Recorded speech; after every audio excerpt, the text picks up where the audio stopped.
Tiara, or Yara ya, jadi nggak usah Anis, karena formal banget. Dan aku bareng teman aku juga, Sabrina dari tim Talent Acquisition, Fast Financial Group bakal mengisi sesi pertama. Ya, jadi kita bakal menjelaskan atau mengenalkan Fast Financial itu siapa sih dan apa sih, karena tak kenal maka kata sayang ya kata orang ya, kayak gitu. Dan kita juga bakal ngasih tips and trick ya atau bocoran gitu ya. Kandidat seperti apa sih yang kita cari buat product manager posisi kita kayak gitu. Dan mari kita mulai ya. Oke. Sorry, ini kegeser kah? Sorry Nurul. Belum bisa. Belum ya, sebentar Belum ya. coba ini. Kayak aku salah. Udah. Udah kah? Ya udah. Oke, sorry. Agak cupu ya, maaf ya. Buat Zoom jarang pakai Zoom. Oke, aku mulai lagi ya. Jadi fast financial tuh apa sih gitu kan? Fast financial itu sebenarnya kita build gitu ya. Kita mulai dari tahun 2016 betul yang tadi Nurul sempat mention. Produk pertama kita itu namanya PayFast gitu ya. Tadi juga di-mention PayFast itu apa? Itu aplikasi POB kita gitu ya. Jadi bisa user kita bisa melakukan transaksi billing ya. Billing itu seperti apa ya, bayar pulsa, bayar BPJS, dan lain-lainnya. Nah, itu untuk user kita sendiri adalah orang-orang di rural area ya, atau orang-orang yang emang unbanked population, emang nggak sulit lah terjamah dari financial access itu. Dan dan basic kita itu adalah keagenan gitu. Dan untuk PayFast sendiri kita udah ada 10 juta monthly order, 70 juta end user, dan ada 400 lebih, gitu ya, 400.000 lebih aktif agen yang tersebar di 34 provinsi di Indonesia. Gitu. Nah, berkembangnya tahun gitu ya, di tahun 2019 akhirnya kita rebranding menjadi Fast Financial Group. Gitu. Produk kita tuh nggak cuma ada PayFast doang. Kita akhirnya ada sekitar 13 produk lah ya gitu ya di tahun 2019. Kita again rebranding menjadi Financial Group. Headquarter kita nambah nih jadi ada 3 ya, ada di Jakarta, Singapura, dan juga di Taiwan kayak gitu. Terus untuk current time kita mungkin sekitar complete employee kita ya atau karyawan kita tuh ada sekitar 600-an gitu yang tersebar di 3 negara tersebut gitu. Terus seperti yang tadi aku bilang, di under grup kita, Exponential, ada 13 produk gitu ya, bisa kalian lihat, ada PayPal Agen, Expert, sampai kasir pintar. Itu yang akan aku jelaskan beberapa, dan mungkin dari sana juga akan sempat mention dikit di slide selanjutnya. Gitu. Nah, jadi ada 6 lah ya produk yang akan aku jelaskan sedikit ya dari 13 produk kita, yaitu ada PayFast Again, our first and oldest product di Financial Group ya. Jadi yaitu PPOB gitu ya. Terus ada POST, itu lebih ke aplikasi kasir gitu ya untuk restoran-restoran gitu. Kemudian ada Billfast itu lebih ke company agregator company kita. Jadi dia akan memprovide billing transaksi ke internal produk kita ataupun ke eksternal gitu. Terus selanjutnya kita ada fast card dan modal rakyat. Modal rakyat biasanya kita singkat jadi MORAK gitu ya. Untuk dua produk ini lebih ke P2P lending atau peminjaman. Kan bedanya fast card itu lebih ke end user, modal rakyat tuh banyak kan peminjamannya ke agen-agen PayFast kayak gitu. Dan terakhir ada Xverse. Xverse itu adalah our newest member gitu ya. Kita baru partnership lah ya di tahun 2019 akhir. Nah, seperti itu adalah financial startup juga, base-nya tuh di Singapura. Dia B2B gitu. Terus next-nya, ini aku mau mengenalkan gitu ya, our founder juga gitu ya. Ini founder kita 3 dari 5 gitu ya. Ini founder untuk PayFast sendiri. Itu ada Kak Hendra Quick, Fast Financial CEO, kemudian ada Kak Jeffrey, CPO-nya Fast Financial, kemudian ada Kak Ricky Winata, one of our CPO gitu ya. 3 orang ini tuh mereka itu adalah teman masa kecil di Jambi gitu ya kalau nggak salah. Terus akhirnya ketemu pas gedenya gitu ya, dan mereka bikin produk yang memberikan impact ke Indonesia ya, ke masyarakat gitu ya. Gitu. Untuk Kak Jeffrey dan Kak Ricky itu mereka lulusan dari BINUS, sedangkan untuk Kak Hendra itu dari IPB. Kayak gitu. Untuk shareholder kita ada dari Insignia, terus kemudian Y Combinator, sampai terakhir tuh di capital ya. Tuh. Next-nya, aku akan menjelaskan atau menceritakan milestone-nya dari company kita ya. Again, dimension lagi ya di 2016 itu first launch kita born pas itu 2016, kemudian pindah ke 2017 kita memulai ya sister company kita Muda Rakyat atau Morak yang memiliki service di P2P lending gitu ya. Terus nextnya di 2018 kita mulai expanding our service dan mulai merebrand company kita menjadi Financial gitu. Udah mulai banyak nih produk-produk kita nambah nggak cuma satu, dan udah nggak cuma financial service things saja, produk aja, tapi ada buat commerce-nya juga kayak gitu. Dan saat 2018 juga Morak, our sister company, mereka mempunyai izin dari OJK gitu. Terus kemudian 2019 kita makin expand lagi, kita mengakuisisi startup company namanya Kasir Pintar. Sesuai namanya dia aplikasinya kasir gitu ya. Mereka base-nya tuh di Singapura atau Jawa Timur. Terus di 2019 akhir atau di Q4 gitu ya, one of our product Safecast atau sekarang namanya PMA ya, Pevas Master Agent, dan product manajernya salah satunya adalah Sena gitu ya. Lebih lanjut akan diceritakan oleh Sena, itu mendapatkan izin dari BI gitu. Dan again kita di 2019 akhir itu kita partnership with Expert gitu. Terus lanjut ke 2020 gitu ya, kita mau dia tuh adaptasi gitu ya, adaptation gitu ya. Waktu itu tuh di 2020 tuh udah mulai bermunculan ya aplikasi-aplikasi finansial yang target itu milenial gitu ya. Jadi membantu milenial untuk melakukan transaksi finansial seperti gitu ya, kirim jumlah duit gitu ya, rekening tapi dengan beda bank gitu ya, dengan admin fee yang tidak ada bahkan ya gitu. Akhirnya kita buat juga produk seperti itu namanya Neo dan Makmur. Bedanya apa sih Neo dan Makmur? Makmur itu ada fitur tambahan ya, yaitu bisa membantu para muslim itu, umat muslim ya, untuk melakukan beribadah gitu ya. Misalnya kayak ada jadwal sholat gitu kan, baca Al-Quran seperti itu, atau penunjuk kiblat kayak gitu. Terus di 2021 kita tetap expand gitu ya. Kita tetap menggali-gali, membuat ide baru, bisnis baru, produk baru di tahun 2021. Walaupun pandemi ya, kita tetap war mode gitu ya, tetap mau maju gitu, terdepan dalam prestasi gitu. Nah, itu udah milestone-nya. Terus mungkin aku juga mau cerita-cerita terkait dengan achievement kita yang udah didapat dari Financial, mulai dari kita pernah dapat first winner bill payment di Commerce Revenue, kita pernah dapat award di Fast Moving Company, kita bahkan dapat Best Company to Work for in Asia dari HR Asia di 2019 gitu. 2020 kita dapat award tapi lebih ke bidang tech ya. Terus kemudian belum dimasukin juga 3 founder kita yang tadi aku mention itu masuk ke 30 under 30 listnya Forbes kayak gitu. Jadi itu merupakan suatu prestasi ya buat kita gitu. Gitu. Nah, selanjutnya kita tuh nggak cuma memberikan impact ya ke masyarakat lewat produk kita gitu, dan kita nggak cuma kerja aja gitu ya, kita juga ada corporate social responsibility gitu, jadi kita ada CSR lah ya, sisi kemanusiaannya gitu. Jadi biasanya sih kalau misalnya tiap ada bencana gitu ya, kita dari company kita tuh akan apa ya, kerjasama ya dengan pihak ketiga untuk melakukan penggalangan dana dan menyalurkan dana tersebut ke korban bencana, seperti itu. Gitu. Terus itu udah nih penjelasan dan apa sih Financial kenalan gitu ya. Terus mungkin selanjutnya aku dan Sabrina gitu ya akan memberikan tips and trick gitu ya. Akan seperti apa sih, CV seperti apa sih yang akan kita cari untuk product manager gitu. Terus what a good CV looks like gitu ya. From my opinion ya, CV itu nggak ada yang bagus, nggak ada yang buruk gitu ya. Tergantung dari posisi dan industri yang kamu daftar gitu ya. Tapi aku sudah merangkum poin-poin CV seperti apa aja sih yang cocok untuk company kita gitu ya, dan mungkin company-company lainnya. Gitu. Yang pertama adalah a simple yet informative CV. Jadi mungkin simple tuh dari desainnya ya, jadi nggak yang lebay, nggak yang terlalu banyak desainnya bla bla bla gitu ya, warnanya ngejreng-ngejreng gitu kan.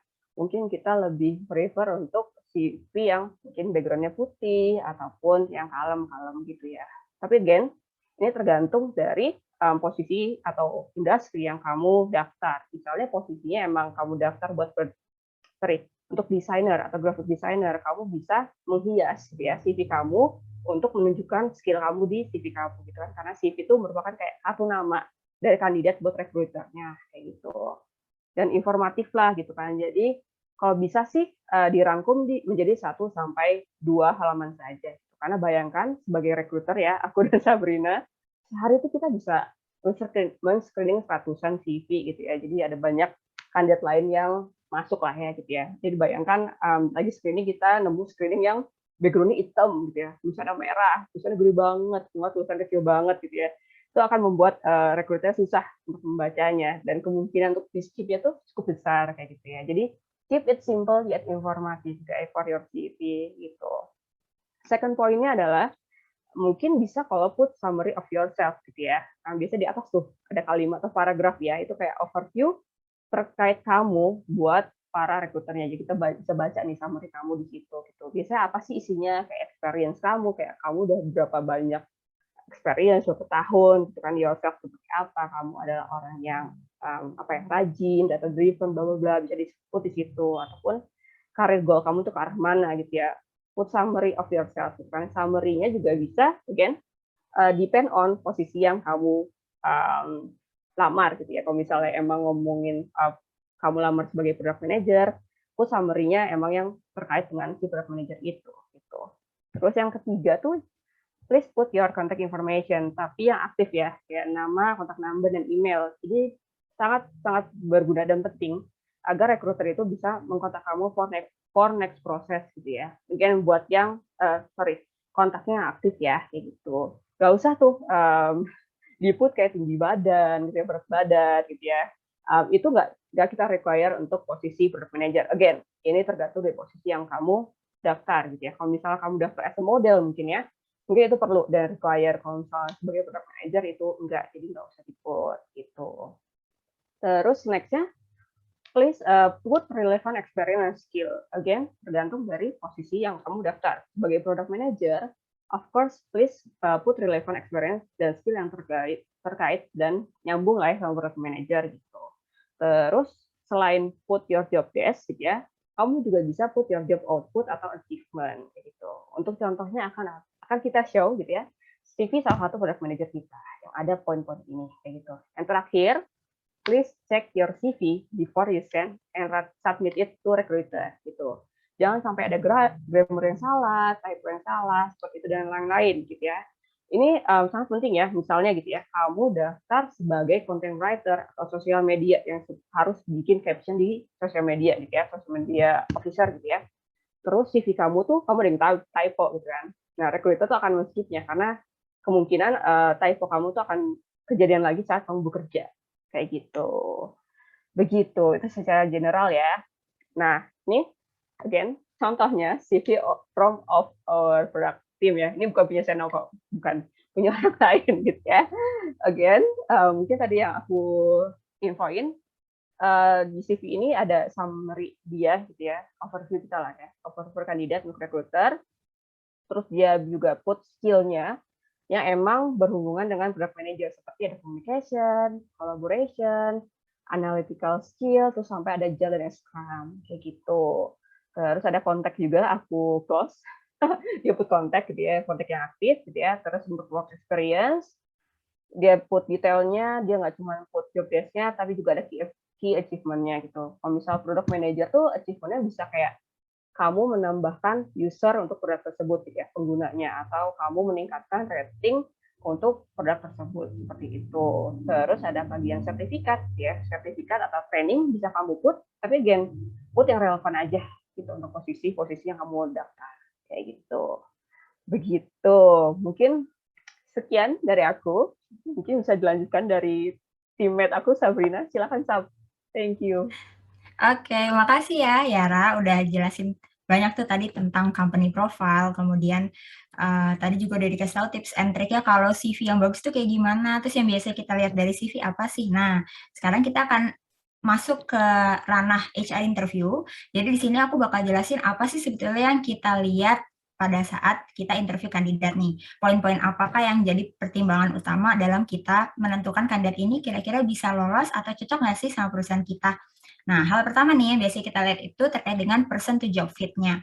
Bisa dibilang ini tuh sebetulnya semacam konfirmasi kali ya. Jadi konfirmasi di CV-nya tuh sebetulnya pengalamannya apa sih?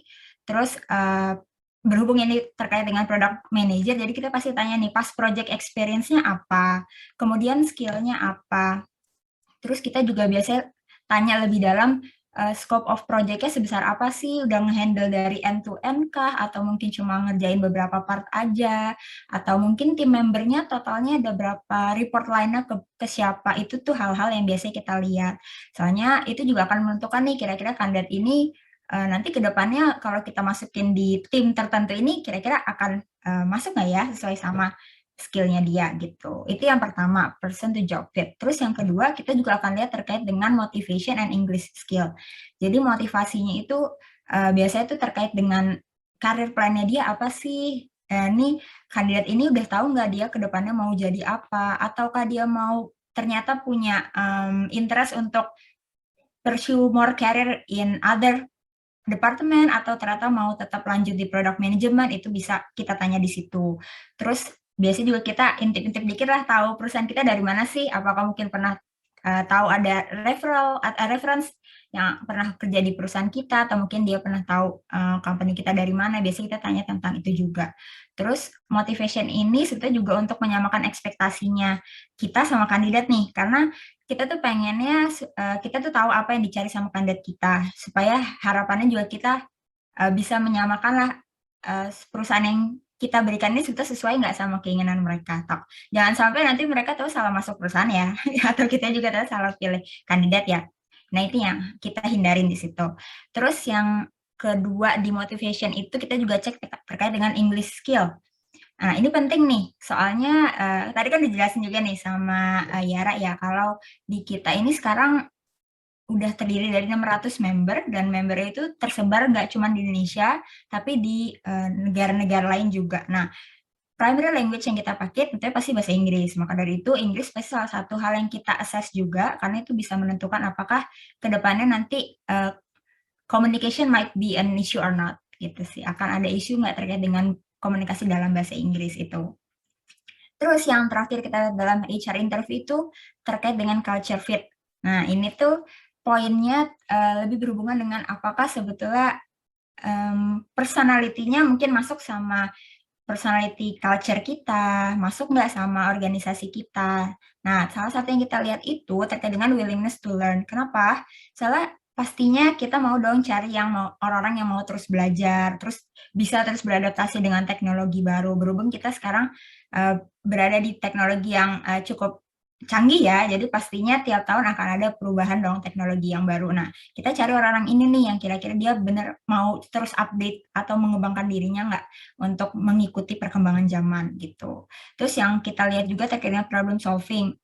Apalagi untuk product manager dong ya, kita pasti tentunya pengen cari orang-orang yang bisa solutif dan membantu menyelesaikan masalah di customer kita. Jadi problem solving pasti salah satu hal yang kita juga lihat dalam culture fit assessment ini. Kemudian kita juga pastinya pengen lihat terkait dengan inisiatif and teamwork. Kita ngelihat nih talent-talent yang kira-kira suka menyuarakan atau berani menyuarakan idenya, suka bertanya, penuh inisiatif, nggak nunggu ditanya dulu, tapi dia mau langsung memberikan pertanyaannya, itu juga yang kita cari. Terus apakah dia juga bisa berkolaborasi sama tim? Takutnya nanti kita pas udah hire ternyata dia tipe orang yang lebih prefer untuk bekerja individual. Nah, itu juga yang kita coba assess dalam HR interview. Gitu. Mungkin bisa next? Ya. Yes. Nah, jadi ini nih contoh general requirements yang kita biasanya taruh di job posting kita untuk product management. Jadi yang bisa kita lihat tuh pasti kita cari orang yang problem solver tuh, passionate about solving customer problems. Terus kita juga pasti cari orang yang customer centric, jadi benar-benar bisa mengutamakan customer juga, tapi juga bisa membantu untuk menyelesaikan masalah dalam customer, dan dari sisi engineers kita mungkin, terus orang yang bisa attention to details, terus bisa benar-benar mencoba menyelesaikan masalah itu dalam hal yang cepat, tepat, dan tepat sasaran gitu ya. Terus yang terakhir juga pastinya kita nyari orang yang communication-nya pasti oke banget gitu. Oke, next.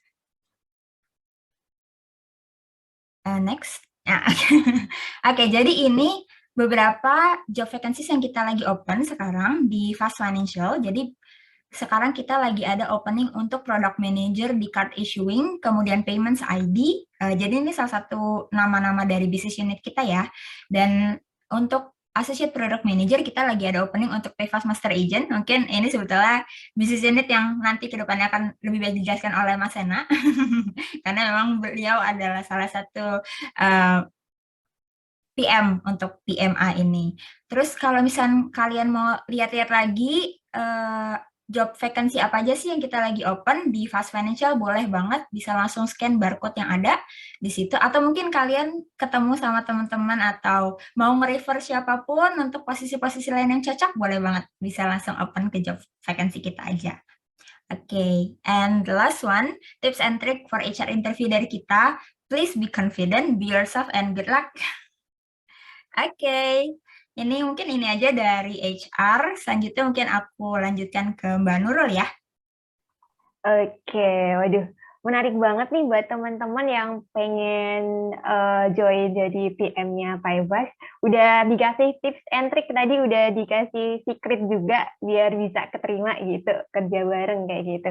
Oke, terima kasih Mbak Tiara sama Mbak Sabrina ya, pemaparan materinya sangat insightful banget buat kita semua di sini. Dan langsung aja nih kita lanjut ke sesi kedua tentang produk mindset, kayak gitu, product manager mindset. Buat Mas Sena, halo, udah siap nih? Oke. Halo. Oke, langsung aja buat Mas Sena, silakan. Terima kasih Mbak Nurul, terima kasih Mbak Yara sama Sabrina udah share tentang FFG. Ini aku spesifik di yang product manager mindset ya.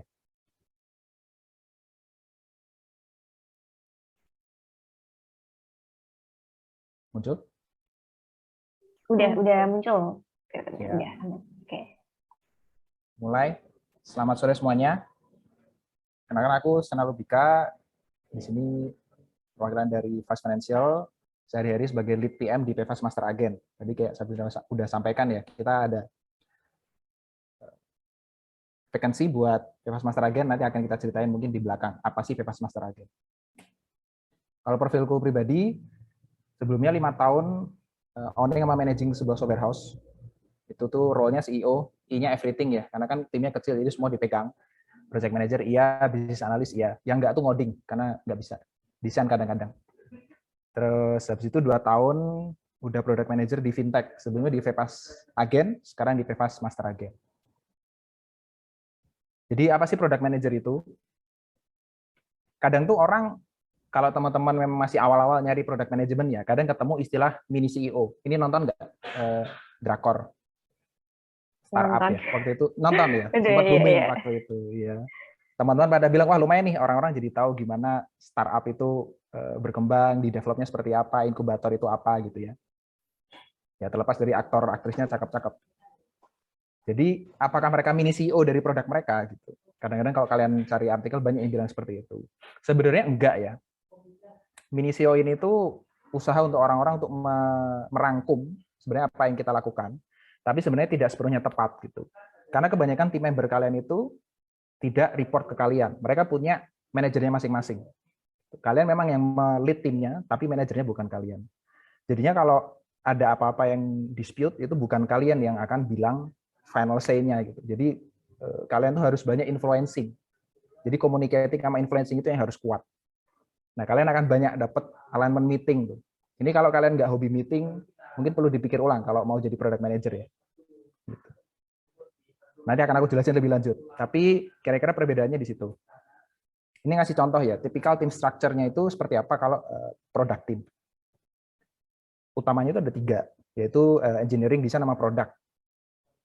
Masing-masing itu bertanggung jawab di domain yang spesifik. Produk itu kayak apa sih yang mau dibikin, kenapa kita perlu bikin, terus kayak ya gimana kita ngukur ini berhasil apa enggak. Engineering itu ya gimana cara bikinnya, ngodingnya lah ya simpelnya. Lalu desain itu gimana experience-nya, urutannya, enak gak dipakainya. Gitu. Jadi tadi aku sempat bilang ya, kita tuh sebenarnya tim member yang di dalam tim kita itu tidak report ke kita. Gitu. Report ke masing-masing manajernya mereka. Jadi itulah mengapa sebenarnya kita tuh bisanya influencing. Gitu. Bukan yang kayak nyuruh gitu atau minta orang lakuin apa terus dia harus ngikutin karena kita nggak punya otoritas, kita bukan direct manager mereka. Nah di sini ada QA, ada user research, ada data, sebenarnya orangnya banyak banget gitu. Jadi ya ada tim bisnis, ada marketing, sales, operation, customer service, dan lain-lain. Ini semua tuh tim yang memang kita harus ngobrol, kita harus pastikan mereka kebutuhannya atau insight-nya tuh kita terima dan kita proses menjadi product development ataupun ya insight-insight buat ide-ide berikutnya gitu. Jadi kata-kata product manager itu mungkin bikin orang agak bingung karena manager itu biasanya kan memanage orang ya. Tapi kata-kata product manager itu tuh kamu manage produknya. Jadi kamu memang yang punya tanggung jawab untuk produknya, fiturnya lah biar mungkin lebih gampang ya, fiturnya gitu. Mungkin kamu pegang fitur pas ordering gitu misalnya. Jadi semua terkait ordering itu kamu yang pegang produknya. Tapi kalau masalah yang ngerjain siapa, tentu bukan kalian. Engineer-nya ada sendiri, desainernya ada sendiri, tim marketingnya ada sendiri, sales ada sendiri gitu. Jadi kata-kata product manager itu perlu diperhatikan, ini tuh yang kalian manage itu produknya. Jadi meski ada kata-kata manager, belum tentu kalian nge-lead orang. Kecuali kalian memang lead PM ya. Kalian akan mimpin orang. Tapi yang kalian pimpin tuh bukan developer, bukan desainer. Yang kalian pimpin itu sesama produk gitu. Itu yang kalian memang punya room buat manage. Jadi memang ada beberapa role yang kita dapat seperti CEO, seperti setting product vision, roadmap, terus nge-set up goal, menentukan apa yang mau kita bikin, motivate orang gitu kan. Sama ya kalian bertanggung jawab untuk outcome atau hasil atau metrik dari domain yang kalian pegang. Gitu. Makanya tadi kalau Mbak Era sempat cerita di CV itu biasanya memang harus bikin yang relevan. Kalau buat produk berarti ya kalian harus tonjolin outcome-nya apa gitu, bisnis metrik apa yang berpengaruh setelah kalian join company tersebut gitu. Tapi yang membedakan kita dengan CEO adalah kita nggak dapat nih final say terkait apapun yang ada di domain kita. Kita nggak bisa jadi, pokoknya kalau nggak ada yang sepakat, kita yang bisa bilang ini keputusannya, nggak bisa kayak gitu. Beda dengan CEO ya. CEO itu kalau misalnya ada ketidaksepakatan, ya memang dia yang berhak untuk menentukan. Terus kamu nggak punya kontrol sepenuhnya terhadap budget dan personel tadi ya. Mereka itu punya manajernya masing-masing dan ini tuh ada business unit yang memang bertanggung jawab untuk itu. Profit and loss juga bukan tanggung jawab utama kalian. Ini tetap ada di CEO atau di business unit. Ini sangat berpengaruh ya. Jadi kalian harus menyesuaikan gitu. Jadi mini CEO tidak sepenuhnya tepat. Nah kalau ngomongin career path, sebenarnya itu ini kalau di FFG ya, Fast Financial Group. Jadi untuk hari ini kelihatannya yang relevan adalah yang individual kontributor ya. Karena teman-teman kan di sini kemungkinan kebanyakan memang mau mulai berkarir di product management. Jadi itu alurnya ya APM, Associate Product Manager, habis itu Product Manager. Nah setelah jadi Product Manager, nanti ada dua opsi secara umum. Kita nyebut satu individual contributor, satunya manager track. Ya, kalau individual contributor itu sebenarnya kamu tidak di-expect untuk memimpin atau memanage product manager lain. Tapi lebih ke scope kerjaanmu makin susah, makin kompleks, makin abstrak gitu ya. Jadi dari product manager jadi SPM, senior product manager, principal product manager, senior principal product manager. Tapi kalau kalian memang nyaman ngelit orang, ngelit tim, jadi memang mentoring product manager baru gitu ya. Nanti progresnya ke lead product manager, group product manager, dan seterusnya.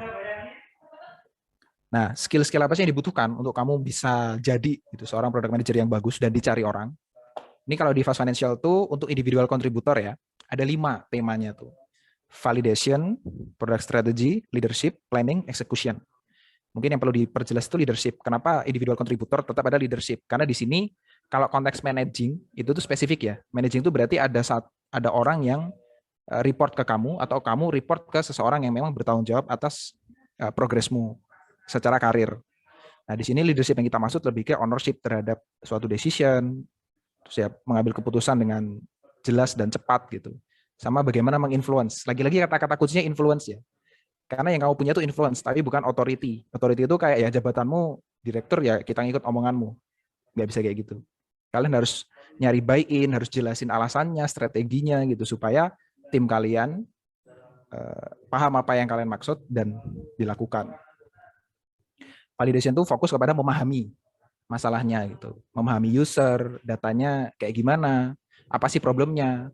Lalu kita siapin dalam strategi gitu kan, pemahaman terhadap domain kalian, next-nya rencananya seperti apa, sequence pengembangannya, leadership tadi udah ya, terus planning, jadi gimana kalian ngedesain si solusinya, lalu eksekusinya.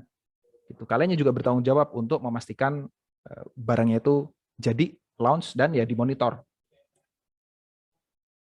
Ini ada satu contoh dari Lenny Kravitz, salah seorang product management leader di Silicon Valley.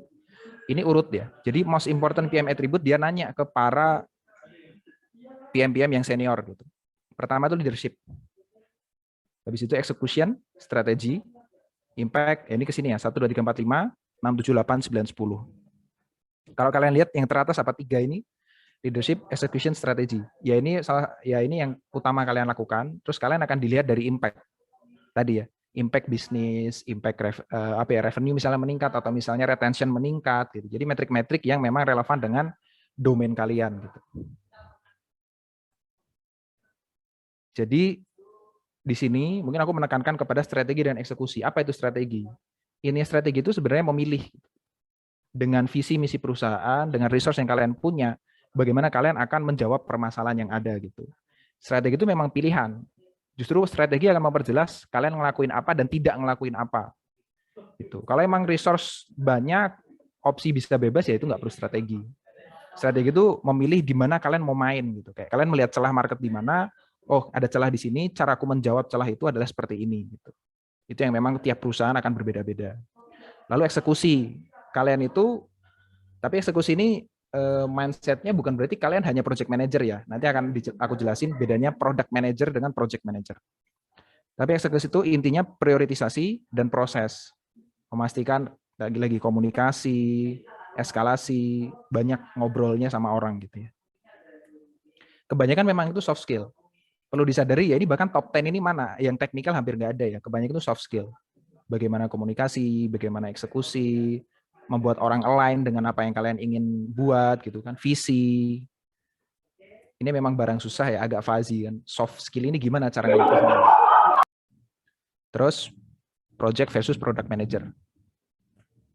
Kenapa aku perlu kasih contoh project manager ya? Karena sebenarnya secara keilmuan memang project manager itu lebih matang dan kalian mungkin lebih sering dengar ya. Teman-teman mungkin lebih sering dengar project manager dibanding product manager. Ya memang product manager lebih baru ya. Nah project manager itu fokusnya kepada 3 hal, scope, cost, time. Ya untuk mencapai suatu kualitas gitu. Yang mereka kejar itu adalah on time, on budget, on scope. Tapi mereka tidak menentukan kayak di mana bikinnya. Apa yang mau dibikin itu biasanya project manager tidak menentukan. Karena project manager udah dapat ini plan-nya, minta tolong jadi 3 bulan lagi, resource-nya nih ada 5 developer, 2 designer, pastikan termaintain gitu. Dan kapan mulainya juga project manager biasanya nggak tahu.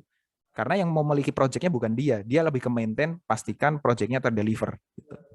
Dan ada clear end insight gitu. Maksudnya tuh ya suatu project itu kan pasti ada awalan, ada akhir. Itu project manager. Lalu kalau product manager beda. Jadi tugasnya PM itu adalah deliver business impact. Tadi ya metrik. Dan ini istilahnya by marshalling the resource of your team. Jadi ya menggunakan sumber daya yang ada di kuasa kalian, tapi perlu diingat ya, kuasa itu sebenarnya mereka di-assign ke tim kalian, tapi bukan reporting ke kalian untuk menyelesaikan most impactful customer problem. Jadi menyelesaikan masalahnya customer supaya apa? Supaya customer mau pakai kita dan nanti ya kita bisa dia mau bayar untuk pakai kita demi memakai produk yang kita bikin. Jadi kalau diringkas sebenarnya tugasnya product manager itu 3, shape the product. Kalian bisa menentukan shape the product, memastikan apa yang kalian shape itu dalam proses pengembangan produk itu diterima dengan baik oleh tim dan bisa rilis dengan baik. User paham cara makainya, tim marketing dan sales tahu cara jualannya, dan ya sync the people gitu. Kalian harus koordinasi orang-orang. Jadi highlightnya buat product manager adalah fokusnya itu delivering impact. Gitu. Kalau kalian compare ke project manager tadi, misalnya kalian, oh ini ternyata plan-nya 2 bulan, tapi ternyata udah jadi 1 bulan, kalian launching. secara project management itu bagus, tapi kalau ternyata impact-nya nggak ada, ya berarti kalian belum berhasil sebagai product manager. Kalian harus mencari lagi inisiatif apa atau apa yang harus diubah gitu. Product manager itu menentukan di mana kalian mau membangun, di mana itu maksudnya marketnya, dan cara kalian menyerang market itu, apa yang dibuat. Kata-kata shape ini tuh kalian bisa menentukan apa yang dibuat. Inilah yang utama sebenarnya membedakan antara product manager dengan project manager. Tadi ya, project manager itu biasanya udah dikasih. Ini sumber dayanya, ini timelinenya, ini ekspektasinya, silahkan dikerjakan. Tapi dia nggak bisa menentukan, oh rumahnya mau gimana Pak ya? Enggak, desainnya sudah ada. Tapi kalau product manager, kalian menentukan apa yang mau dibuat untuk mencapai suatu impact tertentu. Dan kapan juga, kapan ini akan menjawab prioritisasi. Karena pasti kalian akan kepikiran banyak ide, resource terbatas, jadi harus ditentukan kapan ngerjain apa. Dan nggak ada end insight gitu ya. Selama kalian masih pegang domain itu, ya nggak ada titik akhirnya. Kalian akan monitor metrik yang konsisten supaya itu selalu improve. Tapi perlu nggak sih product manager skillnya project management? Ya ini untuk meluruskan juga. Tetap kalian perlu skill project management. Karena tadi ship the product itu kebanyakan skill project management.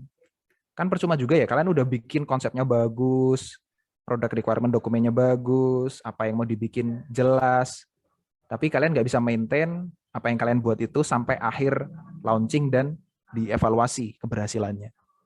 Gitu. Tapi lebih ke fokusnya product manager, itu tuh menentukan apa yang mau dibuat. Gitu. Ini biar lebih kebayang sehari-harinya kayak gimana product manager tuh. Ini secara umum sih ya, tapi ya mungkin ini sangat relate buat di Bebas Master Agen atau di Fast Financial. Kalau harian itu meeting, banyak tuh meeting, ngobrol sana sini. Terus ya ngecek Slack itu kan, jawabin orang-orang nanya di Slack. Atau email, tergantung ya kantornya pakai apa. Biasanya kalau kebanyakan startup sekarang pakainya Slack ya buat messaging atau pakai email. Lalu bikin PRD. PRD itu ya kalian mendefinisikan apa sih yang mau dibuat. Ini adalah cara buat komunikasi dengan desainer maupun engineer. Lalu daily stand up kalau ada, kalau memang pakai Scrum ya. Lalu yang nge-review metrik hari kemarin, lalu review metrik-metrik yang month to date. Month to date itu maksudnya kalau misalnya sekarang tanggal berapa sih? 13. Berarti ya kalian membandingkan antara tanggal 1 13 Januari dengan 1 13 Desember. Siapa tahu produk kalian karakternya itu bulanan. Habis itu mingguan alignment meeting gitu. Jadi biasanya ada alignment dengan berbagai tim. Tadi ya marketing, sales, partnership, dan lain-lain. Lalu kan review dan prioritas backlog. Habis itu nge-review desain yang udah dibikin sama tim experience atau tim desain. Ngetes yang udah dibikin sama tim engineer. Nge-review metrik yang minggu lalu. Terus ya keeping an eye on the landscape itu maksudnya kalian harus selalu memastikan landscape domain kalian itu seperti apa perkembangannya. Baca berita, cek kompetitor, terus ya user research ke para pengguna kalian gitu. Jadi itu cara-cara untuk kalian tetap memastikan kalian itu tidak hanya sekedar develop, tapi memastikan juga seperti apa sih marketnya sekarang, user kita ngomong apa, terus ya kompetitor kita udah sampai mana. Gitu. Bi-weekly atau monthly, meeting dengan external partner, terus ya backlog grooming. Ini kalau kalian pakai Scrum ya terutama. Sprint planning, retrospektif, nge-review roadmap, kayak rencana kita masih masuk akal nggak nih? Karena startup itu kan cepat banget berubah ya. Jadi apa yang kalian plan untuk 1 tahun atau 1 kuartal itu ya bisa jadi berubah dalam hitungan minggu gitu. Terus nge-review metrik bulan lalu. Kalau kalian perhatikan ya, ini tuh kebanyakan nge-review metrik kan. Karena memang kalian yang harus terus monitor itu metrik-metrik yang kalian pegang, yang relate dengan domain kalian. Metrik itu bisa macam-macam ya. Metrik itu maksudnya misalnya jumlah order yang masuk ke aplikasi kalian. Bisa session time. Jadi kalau aplikasi kalian tuh tipikalnya kayak sosmed gitu kan, makin sering orang make, makin banyak orang make, berarti makin bagus. Itu bisa juga retention. Jadi orang make terus habis itu nggak balik lagi, itu kan jelek ya. Kalian harus sering monitor metrik-metrik itu. Karena memang itulah yang di-expect kalian punya role tanggung jawab untuk megang metrik tersebut. Nah, kalau 3 bulanan biasanya kita pakai OKR, Objective Key Result, atau ya setting goal lah. Jadi review sedikit apa itu PM. PM itu adalah manager of the product ya. And the leader of the people, tapi kamu without authority. Maksudnya tuh kalian nggak bisa kalian bilang A, orang harus lakuin A. Gitu. Kalian harus dengan influence. Terus tadi ya, shapes menentukan apa yang mau dibuat, shape memastikan itu launch dengan baik sesuai dengan apa yang kalian bayangkan. Meski dalam prosesnya kalian juga jangan maksa. Maksudnya kalau ada feedback dari tim designer, feedback dari tim data, engineer, ya kalian pegang itu untuk improve spek yang kalian buat. Sama sing the people ya, kalian jadi koordinator gitu. Kalian akan banyak menyerap info, harus banyak mengeluarkan info, menyampaikan dalam bentuk yang mudah dipahami gitu ya. Terus ya kamu harus jadi great communicator and translator, selalu manage stakeholder itu harus, karena banyak orang akan request ke kalian harus memastikan prioritisasinya itu cocok dan menjawab kebutuhan dari domain yang kalian pegang. Makanya harus sering nih reprioritisasi dengan berbagai alasan ya. Request dari stakeholder, request dari user, melihat metrik, melihat market gitu. Terus ya kalian harusnya tuh happy atau at least oke lah ya dengan banyak banget meeting, typing, listening and speaking gitu. Ini sebenarnya ya tadi kalau kalian lihat ini kayak kadang-kadang ya bahkan kayak main Tetris. Jadi mau nyari jadwal meeting tuh kadang kayak main Tetris. Ya lucu-lucu, nggak lucu juga sih ya kayak aduh kok susah amat gitu. Tapi ini kalian harus monitor banget, karena kalau enggak, orang-orang akan ngambil waktu kalian. Karena memang kalianlah yang menentukan banyak hal. Jadi kalian tuh memang decide banyak hal, tapi bukan the final say gitu. Bukan bisa jadi decision maker akhir. Tapi orang-orang akan minta waktu kalian. Jadi perlu dijaga banget. Dan ini memang banyak di soft skill, people skill, itu harus, kalian harusnya suka ya. Karena kalau enggak nanti susah menjadi product manager-nya. Next-nya apa? Saranku kalau terkait karir, cari industri yang menarik buat kalian dan punya potensi yang banyak. Waktu itu buat saya minimal waktu itu fintech yang aku rasa menarik nih industrinya. Terus understand the landscape, jadi pahami di industri itu seperti apa, siapa aja pemainnya gitu kan, seperti apa performanya tiap tahun, dan pick top companies yang cocok dengan kamu. Ya dengan apa yang kalian bisa ya. Kepo-kepo lah dari berita, kepo dari Glassdoor atau apalah. Gitu kan. Waktu itu salah satu yang menarik buat saya tuh Payfast. Sekarang udah jadi Fast Financial ya. Gitu. Terus side note ya, kalau kamu baru mulai karir di PM, saranku coba cari ke company yang udah agak lebih berumur. Jangan yang baru-baru banget. Karena kalau yang baru-baru banget nanti struktur product management karir ladder-nya kurang jelas. Kalau baru masuk mending cari yang karir ladder-nya udah agak kelihatan. Gitu. Terus pastikan kamu belajar sebanyak mungkin tentang industrinya, sama si perusahaan-perusahaan yang kamu daftarin. Jadi kepo aja gitu. Karena gue yakin ini pasti akan ditanyain oleh recruiter maupun interviewernya, si product manager yang akan jadi bos kamu atau kawan kamu nanti gitu. Karena kalau kamu bisa jawab, ini akan sangat membantu dan menunjukin bahwa kamu ya memahami pilihan yang kamu buat dan kenapa kamu datang ke sini gitu. Ya saranku kalau sekarang ya pilih FFG, Fast Financial sebagai pertimbangan kalian. Karena tadi yang Mbak Yara udah sampaikan, kita tuh produknya banyak banget. Company-nya juga udah cukup lama berjalan, jadi juga sudah cukup matang struktur karir ladder-nya. Tadi kan udah ada ya APM, PM, senior PM, dan lain-lain. Ini tuh banyak banget scope-nya dan macam-macam. Ada yang consumer, ada yang bisnis, ada yang POS ya, point of sales, ada yang e-money, ada yang transfer. Kalian bisa pick and choose lah, mana yang menurut kalian lebih menarik. Tapi ya jatuhnya karena kalian di satu grup, dan kita kan akan sama-sama tahu kan teman kita lagi ngapain. Itu sangat menarik sih. Apalagi kalau ngomongin FFG ya, kita bahkan udah masuk di jaringan kita X-First tadi ya. Ada StretchX. Ini tuh udah jalan ke Web3. Nggak tahu ada yang main kripto nggak ya? To the moon?